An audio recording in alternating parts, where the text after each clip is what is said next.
விஜய் திரிஷா இந்த பிரச்சனை மக்கள் பார்க்கக்கூடிய பார்வைகள், மக்கள் அதெல்லாம் தாவைக்கால இருக்கக்கூடிய தொண்டர்கள், ரசிகர்கள் எப்படி அந்த பார்வை பார்ப்பாங்க? 2026 அது வந்து ஓட்டா போடுறவங்களுக்கு அது மாறுபடுமா? கண்டிப்பா எங்க அண்ணன் ஆட்சிக்கு வருவார். நீங்க பாருங்க 2026 எலெக்ஷன்ல எங்க அண்ணன் வந்து ஆட்சிக்கு வருவார். இன்னைக்கு பேசுற வாயெல்லாம் நாளைக்கு வாயை பொழக்கதான் போகுது. தொண்டர்கள் என்ன மாதிரி பார்வை பார்ப்பான்னு கேட்கிறேன். தொண்டர்கள் வந்து இப்போ வந்து எதுவும் பேச முடியாத சிச்சுவேஷன்ல இருக்காங்க எனக்கு தெரிஞ்ச வரையும். பட் அவங்க மனசுல இப்ப இன்னைக்கு பேசுற வாய் கூட, தப்பா பேசுற வாய் கூட நாளைக்கு பாருங்க விஜய்க்கு தான், எங்க அண்ணனுக்கு தான் ஓட்டு போடுவாங்க. நீங்க நல்லா பாருங்க. ஏன்னா அவங்களுக்கு ஆல்ரெடி முன்னாடி இருக்க அரசியலுக்கு ஓட்டு போட்டு என்ன நடந்துச்சு ஏது நடந்துச்சுன்னு அவங்களுக்கு நல்லாவே தெரியும். இப்போ வரை என்ன நடந்துட்டு இருக்கதும் தெரியும். இந்த எலெக்ஷன் வரும்போது மட்டும் நீங்க எல்லாமே செய்றீங்க. எலெக்ஷன் வந்து இந்த ஸ்டார்டிங் இந்த வர டைம் வரையும் நீங்க எல்லாம் இழுத்து போட்டு செய்றீங்க. ரோடு போடுறீங்க, அது பண்றீங்க, இது பண்றீங்க, கூப்பிட்டு வச்சு எல்லாம் கொடுக்குறீங்க, இந்தாமா வச்சுக்கோமான்ட்டு.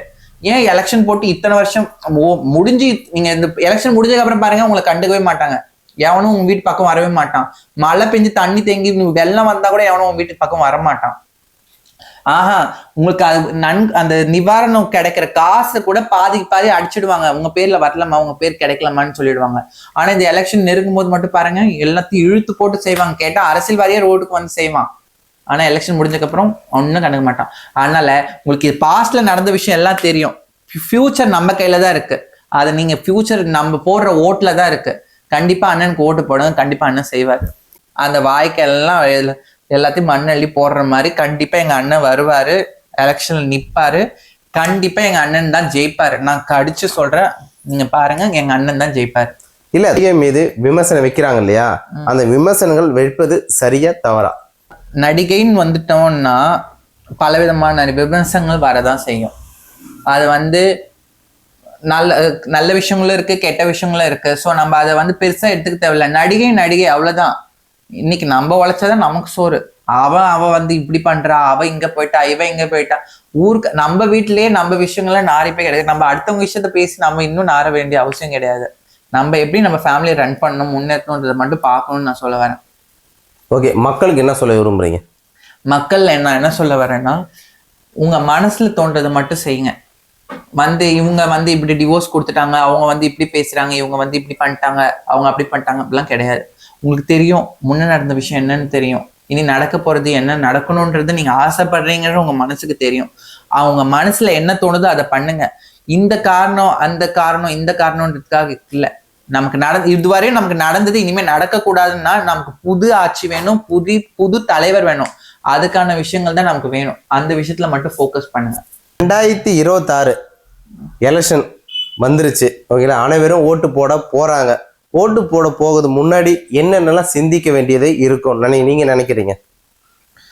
2026 கண்டிப்பா எங்க அண்ணன் தான் வருவாரு. நான் அதை அடிச்சு சொல்லுவேன்.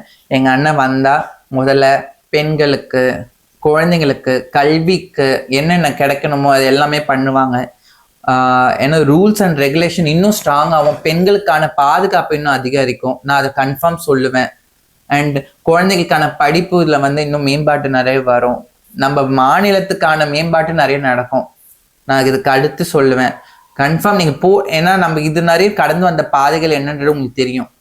இனிமே வரப்போற பாதைகள் வந்து இன்னும் நல்ல பெருசா வரும். நம்ம இன்னும் பெரிய லெவலுக்கு போவோம். இந்தியாவிலேயே முதல்ல எக்கனாமிக்கல் குரோத்தா நம்ம தமிழ்நாடு தான் இருக்கும். நீங்க நல்லா பாருங்க, இன்னும் கொஞ்சம் வருஷத்துல தமிழ்நாடுலாம் எக்கனாமிக்கல் லெவல்ல ஃபர்ஸ்ட், ஜிடிபி லெவல்ல ஃபர்ஸ்ட் நம்ம தமிழ்நாடு வந்து நிற்கும். ஆஃப்டர் தட் தான் மகாராஷ்டிரா அதெல்லாம் வரும்.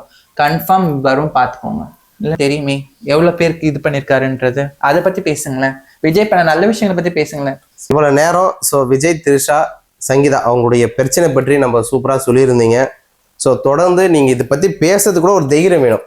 ஒரு திருநங்கையா இருந்துக்கிட்டு சொசைட்டில எவ்வளவு பிரச்சனைகள் வரும், இது மூலியமா பேசுறீங்க, எவ்வளோ பிரச்சனைகள் வரும்ன்றது நல்லாவே தெரியும். ஓகேங்களா, ஆனால் அதெல்லாம் தாண்டி நீங்களோட தைரியமா தில்லா பேசக்கூடிய உங்களுடைய முயற்சியும் நன்றிங்க. நன்றி.